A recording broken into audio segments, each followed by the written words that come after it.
Hey guys, welcome to ज्ञान मंत्रा IQ। आज हम पढ़ेंगे ग्रेविटेशन पार्ट 2। आइए स्टार्ट करते हैं। स्टार्ट करने से पहले प्लीज़ ज्ञान मंत्रा चैनल को लाइक शेयर एंड सब्सक्राइब कर दीजिए। बेल आइकॉन को प्रेस कर दीजिए सो दैट कोई भी नया वीडियो आता है तो आपको नोटिफिकेशन मिल जाए। अब अपन ने पिछले जो लेक्चर्स था उसमें आपने क्या क्या देख लिया था। ग्रेविटेशन क्या होता है, ठीक है, ग्रेविटेशन फोर्स क्या होती है, सेंट्रिपिटल फोर्स क्या होती है, यूनिवर्सल लॉ ऑफ ग्रेविटेशन क्या होता है, और अपन ने एक न्यूमेरिकल सॉल्व किया था। यूनिवर्सल लॉ ऑफ ग्रेविटेशन ये अपन ऑलरेडी पढ़ चुके हैं। क्या पढ़ा था उसमें कि जो फोर्स होती है वो डायरेक्टली प्रोपोर्शनल होती है प्रोडक्ट ऑफ देयर मासेस के, और इन्वर्सली प्रोपोर्शनल होती है distance of square of distance between that के। ठीक है, ये था आपका यूनिवर्सल लॉ ऑफ ग्रेविटेशन। अब इसकी इम्पोर्टेंस क्या है, तो अपन आज का वीडियो अपना स्टार्ट करेंगे importance of universal law of gravitation. तो आपने उसमें जो भी चीज़ें समझी थी ना कि अर्थ जो है, जो मून है आपका अर्थ के अराउंड क्यों है, जो प्लैनेट है वो सन के अराउंड क्यों हैं, ठीक है, ये जो चीज़ें आपने देखी थी वो सब आपकी इम्पोर्टेंस में आ जाएगी कि यूनिवर्सल लॉ ऑफ ग्रेविटेशन का इम्पोर्टेंस क्या है। तो फर्स्ट इम्पोर्टेंस क्या लिखा हुआ है, force that bind us to the earth. ठीक है, अब इससे आप क्या समझे, अपन ने देखा था वहाँ पे कि कोई भी बॉडी को, कोई भी ऑब्जेक्ट को ऊपर फेंकते हो वो एक सर्टेन हाइट तक जाके वापस आ जाता है अर्थ के टूवर्ड्स। ठीक है, बॉल ले लो, एप्पल ले लो, कुछ भी ले लो। तो यही चीज़ बोली गई है इम्पोर्टेंस में आपकी कि force that bind us to the earth. ऐसी फोर्स होती है यूनिवर्सल लॉ ऑफ ग्रेविटेशन जो कि आपको अर्थ से बाइंड करके रखती है। क्यों अर्थ से बाइंड का क्या मतलब, कि अर्थ तक वापस लेके आती है। ठीक है, सेकेंड पॉइंट में क्या है, the motion of moon around the earth. तो इससे क्या समझे, आपने देखा था कि अगर सेंट्रिपिटल फोर्स है जो वो आपके सर्कुलर मोशन की होता है सेंट्रिपिटल फोर्स की वजह से, और मून जो है वो सर्कुलर ऑर्बिट में या जो अर्थ के अराउंड क्यों रिवॉल्व करता है, क्योंकि सेंट्रिपिटल फोर्स है। ठीक है, तो ये जो अट्रैक्शन होता है, अब ग्रेविटेशनल क्या फोर्स क्या थी, attraction between the two, force of attraction between two object. ठीक है, तो यहाँ पे क्या हुआ कि जो मून है अराउंड अर्थ क्यों है, because of universal law of gravitation. Planet around the sun के वजह, ये इसके लिए भी यही वजह है, यही कंसेप्ट लगता है। तो आपकी तीन इंपॉर्टेंस आपने यहाँ देख ली। और जो टाइड्स है वो किसके वजह से आते हैं, due to moon and the sun. ठीक है, अब ये सब कनेक्टेड है। तो आप एक तरीके से देख सकते हो कि अगर यूनिवर्सल लॉ ऑफ ग्रेविटेशन नहीं होगा तो कोई भी चीज़ है तो नीचे आएगी ही नहीं। आपने फेंकी तो ऐसे ऊपर ऊपर ऊपर ही जाती जाएगी, ऐसा तो होता नहीं है, पॉसिबल ही नहीं है। ठीक है, अगर अर्थ है, जो मून है अर्थ के अराउंड है, मून ही नहीं होगा या स्ट्रेट लाइन में ट्रैवल करेगा तो क्या होगा, ये सब इसकी इम्पोर्टेंस हो गई। ठीक है, दूसरी चीज़ अपन यहाँ पे जो मेजर कंसेप्ट पढ़ेंगे इस स्लाइड में वो है आपका free fall.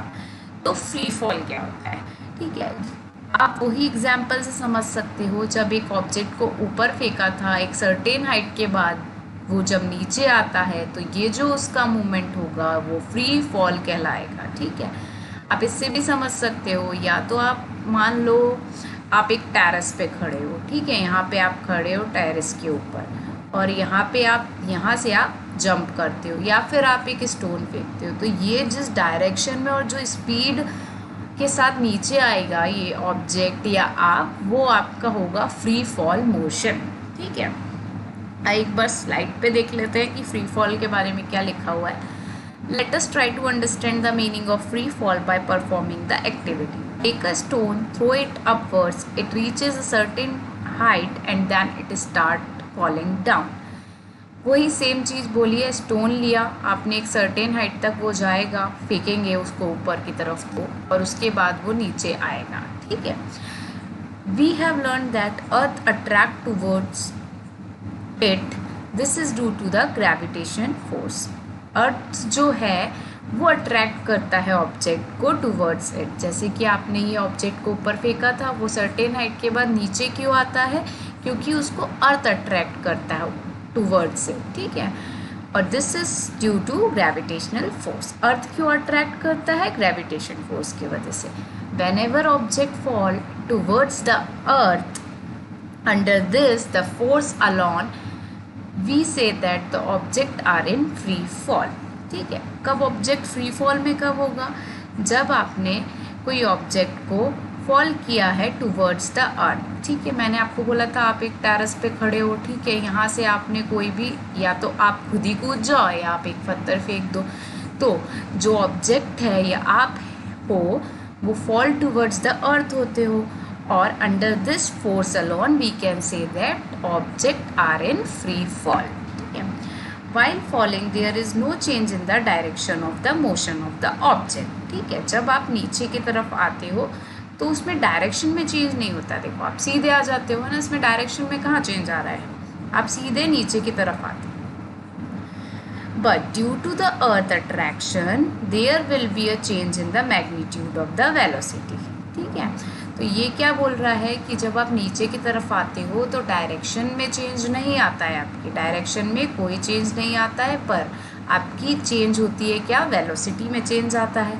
Any change in the velocity involves acceleration. ये अपन ऑलरेडी पढ़ चुके हैं कि आपका एक्सेलरेशन क्या होता है? चेंज इन वेलोसिटी होता है। तो whenever an object fall towards the earth an acceleration is involved. This acceleration is due to the earth gravitation force. तो यहाँ पे आपने इस स्लाइड में एक चीज़ देखी importance of universal law of gravitation, दूसरी चीज़ देखी फ्री फॉल। ठीक है, फ्री फॉल क्या होता है? अब फ्री फॉल में आपने कंसेप्ट देखा कि जब आप नीचे की तरफ आते हो तो आपका डायरेक्शन में कोई चेंज नहीं आता है, पर वेलोसिटी में चेंज आता है, जिसके वजह से एक्सेलरेशन होता है।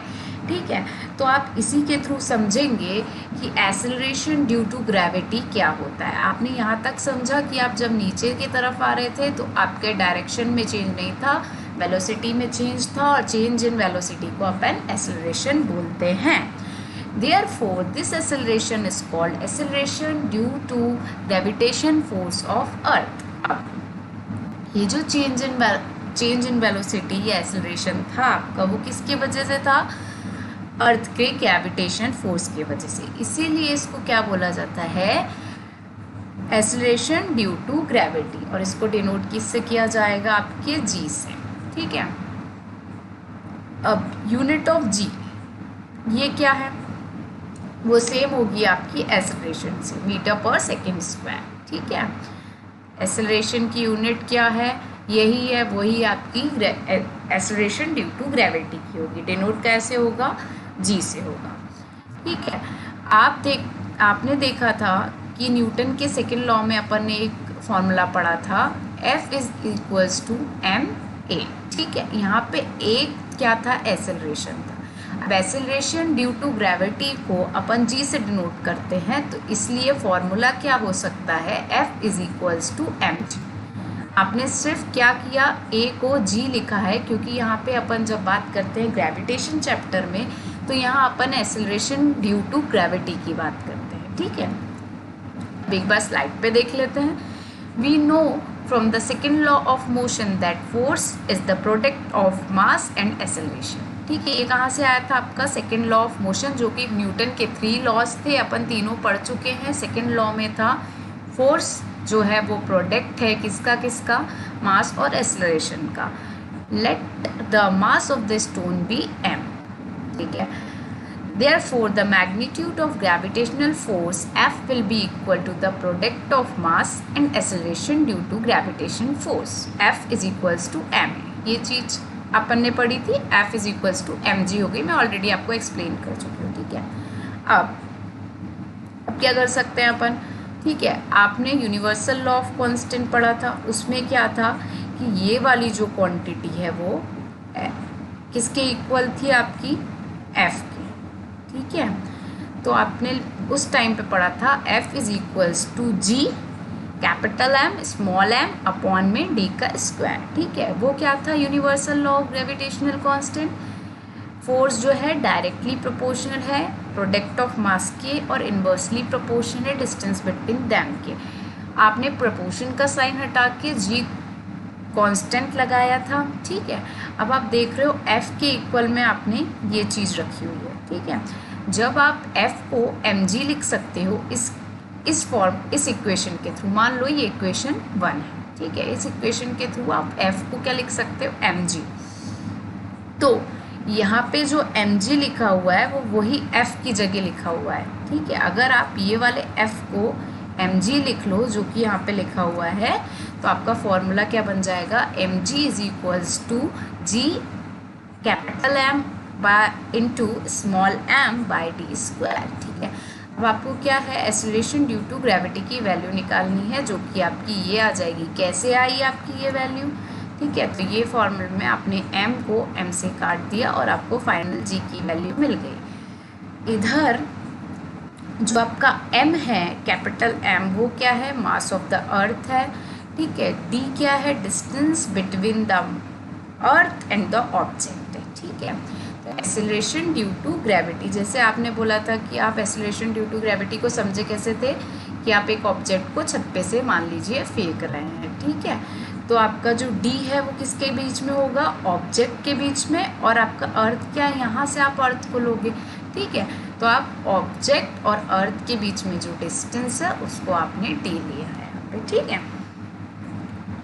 सो let an object be on or near the surface of the earth. The distance d in equation will be equals to r, the radius of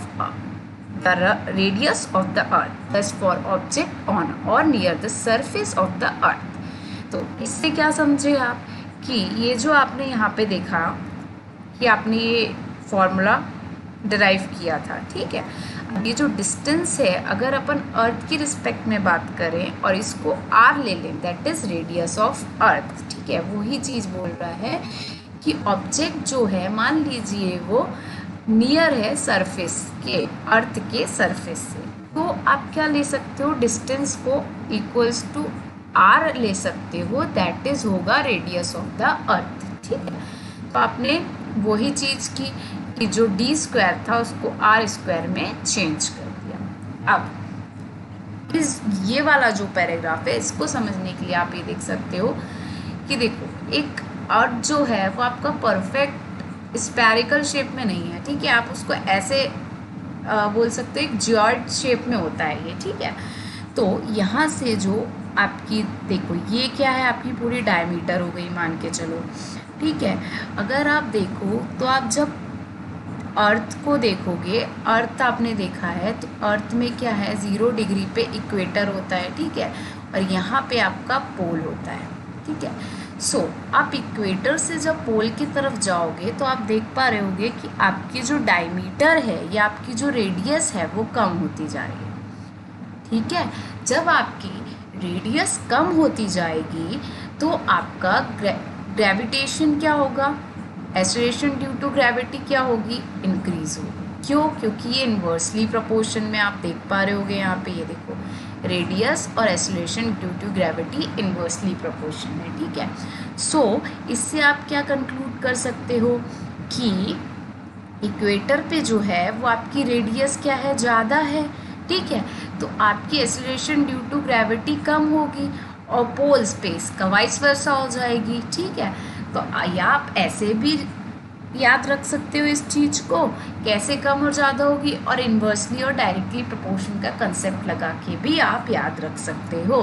कैसे करोगे कि जब डायरेक्टली प्रोपोर्शनल कोई चीज़ होती है और इन्वर्सली प्रोपोर्शनल कोई चीज़ होती है तो उसमें कैसे चेंज आता है कि अगर एक बॉडी इंक्रीज हो रही है तो दूसरी भी इंक्रीज ही होगी। इन्वर्सली प्रोपोर्शनल में क्या लगता था, एक इंक्रीज हो रही है तो दूसरी डिक्रीज होगी, ठीक है।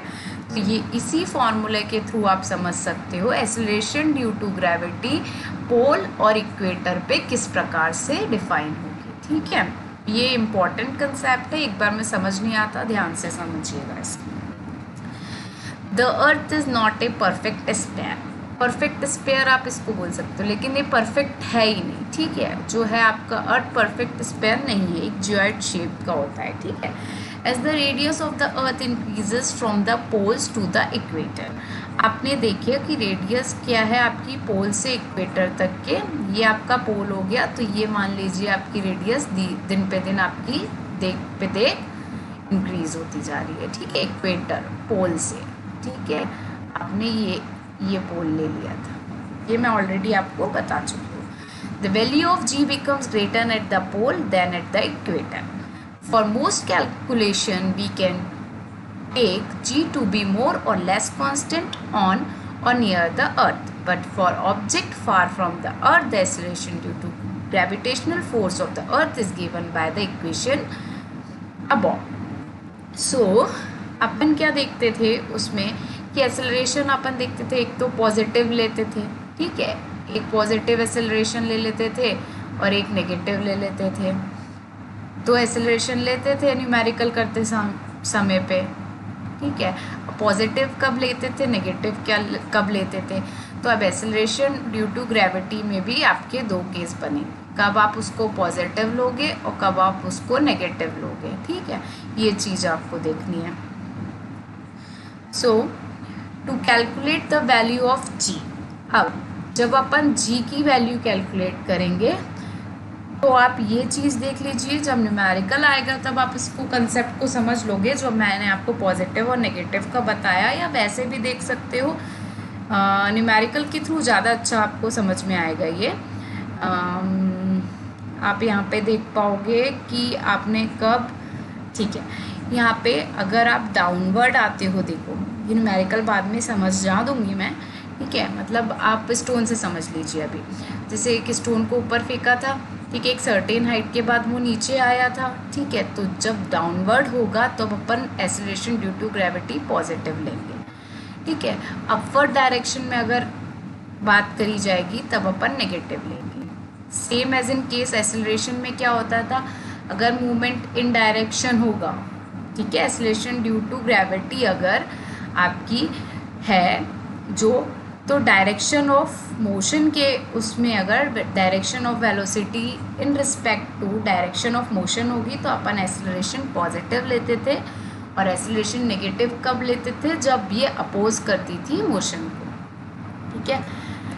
तो अपन कैलकुलेट कर रहे थे वैल्यू ऑफ जी को, ठीक है। वैल्यू ऑफ जी को कैलकुलेट करने के लिए आपको पता होना चाहिए, एक तो जी यूनिवर्सल ग्रेविटेशन कांस्टेंट, मैंने आपको लास्ट वीडियो में बोला था कि याद कर लीजिए ये कांस्टेंट की वैल्यू है, और ये कई बार नहीं दी होती है न्यूमेरिकल में, आपको अपने आप लिखनी पड़ती है। That is 6.7 into 10 to the power -11 newton metre square per kg square, ठीक है।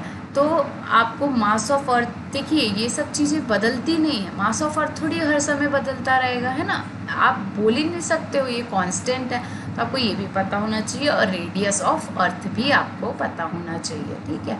ये फॉर्मूला ऑलरेडी अपन ने डिराइव कर चुका है। जब इस फॉर्मूले में आप ये सब वैल्यू रखोगे तो आपकी जो वैल्यू आएगी जी की वो आएगी 9.8 मीटर पर सेकेंड स्क्वायर, ठीक है। सो जो वैल्यू ऑफ जी है ये भी आपको कई बार न्यूमेरिकल में नहीं दी होती है और आपको खुद से लिखनी पड़ती है, ठीक है। तो वैल्यू ऑफ जी आपकी क्या होती है, that is value of acceleration due to gravity of the earth, that is 9.8 metre per second square, ठीक है। ये ऐसे करके आप वैल्यू ऑफ जी निकाल सकते हैं। इसके लिए आपको G that is universal gravitation constant पता होना चाहिए, मास पता होना चाहिए, और रेडियस, मास किसका पता होना चाहिए, अर्थ का, रेडियस किसकी पता होनी चाहिए, अर्थ की, और सो दैट आप निकाल सकते हो आपकी वैल्यू जी की।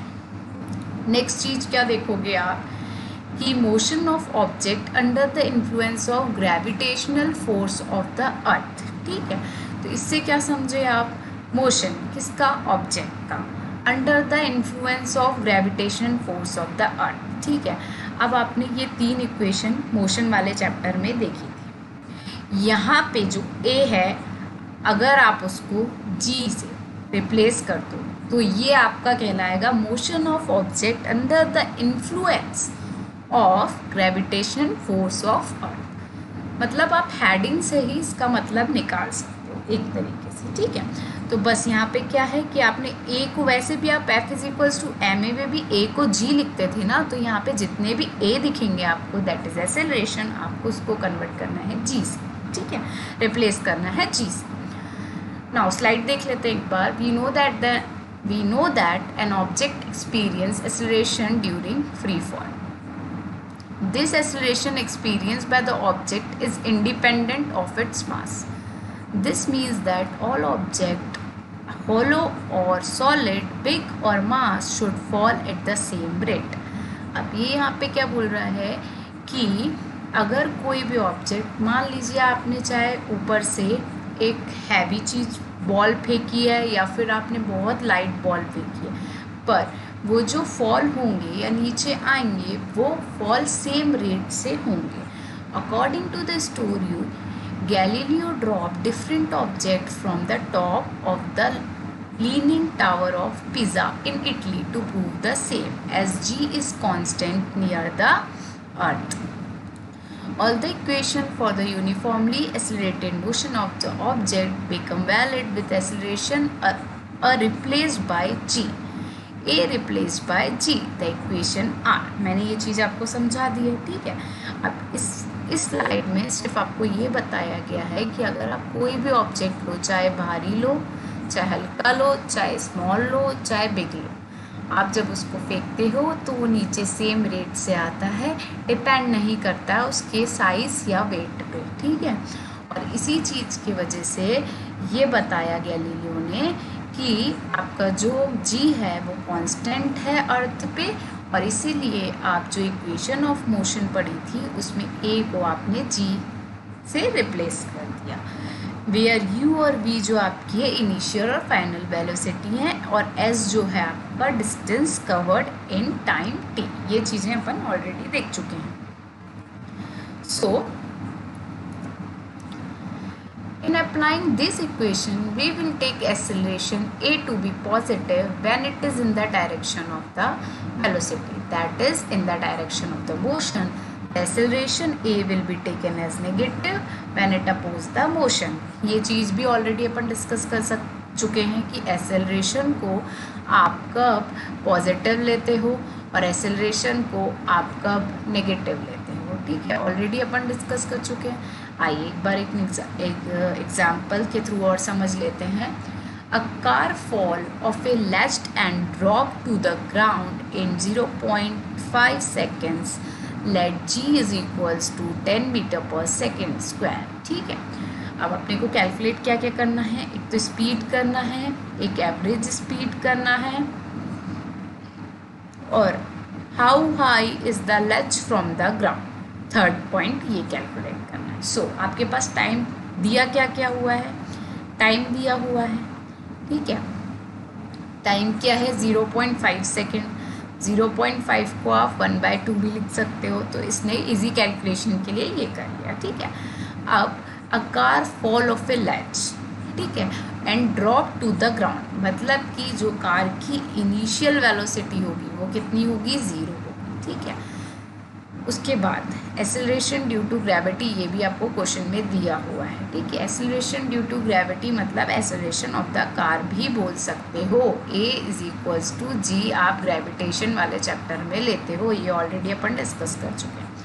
अब जो कार है वो ड्रॉप हो रही है ग्राउंड पे, मतलब कि ग्राउंड तो नीचे ही होगा ना यार, तो आपने पॉजिटिव लिया है। अगर ऊपर जाने की या कुछ बॉल को ऊपर फेंकने की बात होती तो आप नेगेटिव लेते, ठीक है। ये कंसेप्ट ध्यान में रखना, ठीक है, आपको कब acceleration due to gravity positive लेना है और कब नेगेटिव लेना है। सो आपको फाइंड क्या करना था फर्स्ट पार्ट में, स्पीड, ठीक है।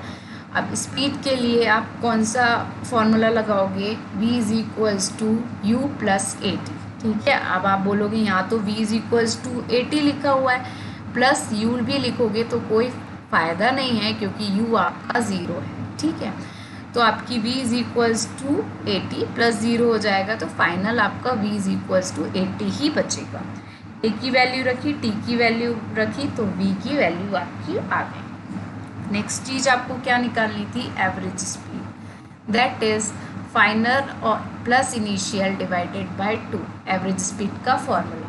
ठीक है, इनिशियल 0 थी, फाइनल 5 मीटर पर सेकेंड थी और डिवाइडेड बाय 2, तो आपकी एवरेज स्पीड निकल के आ जाएगी 2.5 metre per second. Last part था न्यूमेरिकल का कि आपको डिस्टेंस ट्रेवल फाइंड करना था। ठीक है, how high is the ledge from the ground. ठीक है, आपका लेज मान लीजिए यहाँ पे और आपका ग्राउंड यहाँ पे, तो कितनी हाइट पे। ठीक है, डिस्टेंस बताना था। तो डिस्टेंस के लिए आप कौन सा फॉर्मूला लगाया, s is equals to half AT square. ठीक है, आप यहाँ पे देख पा रहे होगे s इज इक्वल्स टू आपका फॉर्मूला है UT plus half AT square, पर u की वैल्यू आपकी क्या है, 0 है, तो आपका फॉर्मूला क्या कन्वर्ट हो गया, s is equals to half AT square. यहीं पे यही चीज़ यूज़ की हुई है। ठीक है, जब आप फॉर्मूले में a और t की वैल्यू पुटअप करोगे तो आपको डिस्टेंस ट्रेवल मिलेगा 1.25 मीटर। सो यहीं पे हम अपना लेक्चर ख़त्म करते हैं आज का। आपको PDF चाहिए इस लेक्चर की तो आप ज्ञान मंत्रा चैनल को टेलीग्राम पे ज्वाइन कर लीजिए। सो आपको PDF मिल जाएगी और इजी पड़ेगा आपको एग्ज़ाम्स में रिवीजन करने के लिए। सो आज का लेक्चर यहीं एंड करते हैं। Thank you.